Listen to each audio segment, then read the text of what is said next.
Andalus waa mid ka mid ah dhulalka ugu muhiimsan ay muslimiinta Carbeed qabsadeen xilliga ay qabsanayeen caalamka. Tan iyo markii Daariq ibn Siyaad oo hogaaminaya ciidan Islaami ah sanadii 711 ay soo gaareen jasiiradda Liberia ama sida loo garan ogyahay Andalus. Andalus waxay ahayd meel gebi ahaanba ka duwan dunida Islaamka inteeda kale.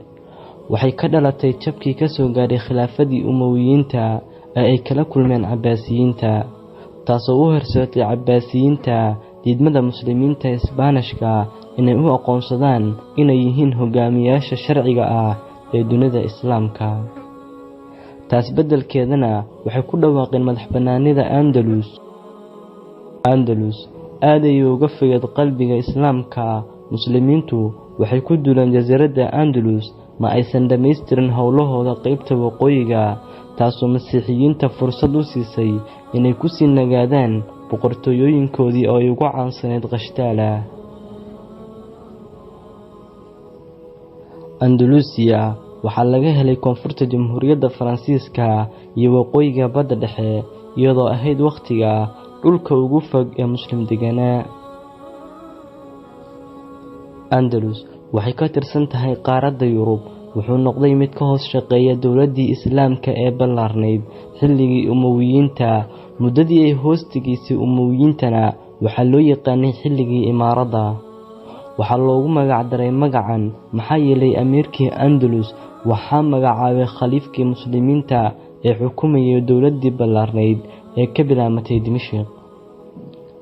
kadib markii ay dhacday dowladdii Umayyiyiinta ayna u wareegtay xukunkii Islaamka gacanta Cabbaasiyiinta, Cabduraxmaan waa khaliifkii ugu dambeeyay Umayyiyiinta. wuxuu u baxsaday Andalus si uu boorka uga jafo haraadigii Umayyiyiinta ee Andalus. kadib boqortooyadii Umayyiyiinta ee Andalus ay burburtay, dhowr boqortooyo oo iska soo horjeeda ayaa laga aasaasay dhulkan oo loo yaqaanay boqortooyooyinkii Daa'if.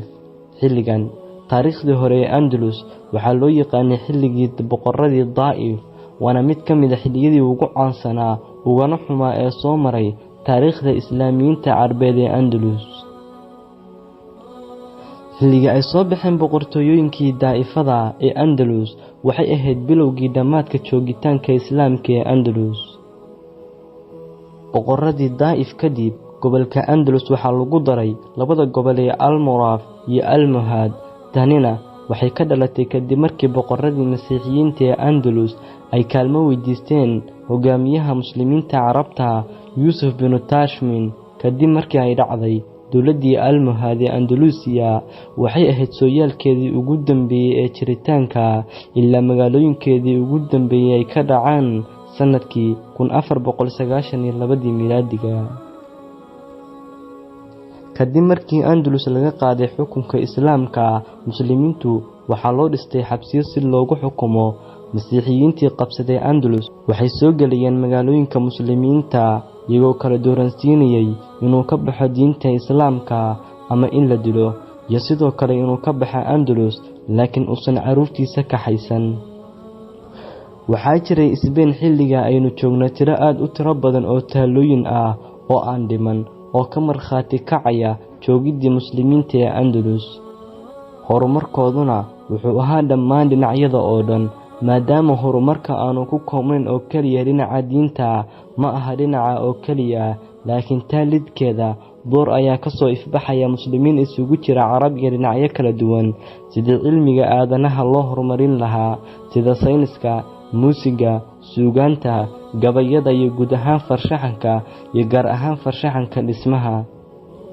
marka lagu daro falsafada iyo cilmiga diiniga ah noocyadiisa kala duwan, marka lagu daro horumarka ilbaxnimo ee lagu matalay in la bixiyo dhammaan tashiilaadka ama waxyaalaha fududeeya nolosha ay u baahan yihiin dadkii deganaa Andalus waqtigaas.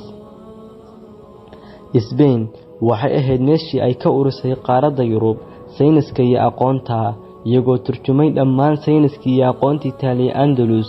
xitaa markii badmaaxin Christopher Columbus loo diray Hindiya, maababkii u sahlay inuu gaaro Hindiya waxaa lahaa oo ikhtiraacay saynisyahanadii muslimiinta ee Andalus.